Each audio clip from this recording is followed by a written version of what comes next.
Non, pas pleinement, parce que tout simplement, on avait des objectifs très clairs avec mon coach fédéral, Fabien Goueffon, qui nous suit durant tout le tournoi.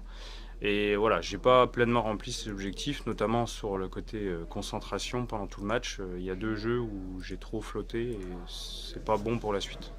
On a eu la chance d'avoir 1 jour et demi de préparation avant le tournoi. Je me sens vraiment bien physiquement, bien mentalement. Après voilà, tennistiquement, je manque un peu d'entraînement, donc ça m'a fait beaucoup de bien. C'est clairement un podium. Là maintenant, en tant que numéro 5 français, je vise un podium, au moins numéro 3, voire mieux, si jamais c'est possible. Que si j'ai bien compris, on va être 6. Il va falloir quand même qu'au niveau des poules et du tirage au sort, j'ai un petit peu de clémence. Voilà. Mais bon, voilà, c'est le jeu, c'est le tirage au sort, c'est le tennis, on sait ce que c'est. Mes chances, elles vont être bonnes. Voilà, Frédéric Cataneo, c'est le joueur que je vais forcément essayer d'aller chercher. Les 2 autres, ils sont forcément plus forts, mais bon, un match de tennis reste un match de tennis. Moi, en fait, je suis bourguignon. Je suis né à côté de Dijon. Donc voilà, j'ai commencé le tennis en 2009 en faisant un petit entraînement par semaine avec un entraîneur qui a voulu tout simplement créer une section handisport. On était 2 à l'origine.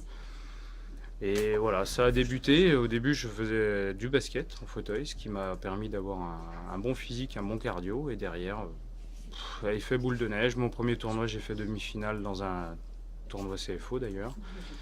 Et voilà, là on s'est dit, bon bah écoute, il faut que tu arrêtes le basket, il faut que tu commences le tennis à fond.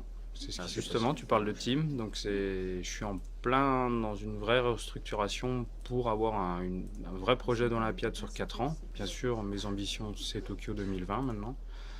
J'étais tout près de 2016, hein, j'ai été remplaçant, donc voilà. Je vise aussi bien sûr la participation à ma première Coupe du Monde, j'espère en 2017 aussi.